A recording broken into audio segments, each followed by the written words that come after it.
അവഗണനയ്ക്കെതിരെ മുഖ്യമന്ത്രി പിണറായി വിജയന്റെ നേതൃത്വത്തിൽ സത്യാഗ്രഹ സമരം ആരംഭിച്ചു. പാളയം രക്തസാക്ഷി മണ്ഡപത്തിൽ നടക്കുന്ന സത്യാഗ്രഹ സമരത്തിൽ മന്ത്രിമാരും ജനപ്രതിനിധികളും പങ്കെടുക്കുന്നുണ്ട്.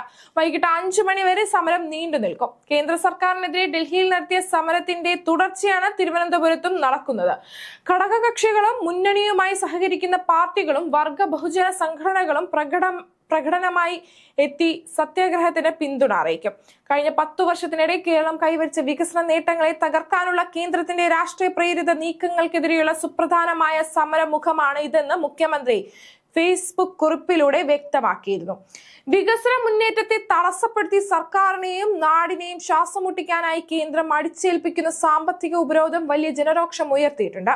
ജനകീയ വികസന പദ്ധതികൾ നടപ്പാക്കുന്ന LDF സർക്കാരിന് കൈവന്ന സ്വീകാര്യത ഇല്ലാതാക്കാനുള്ള നീക്കമാണിത്.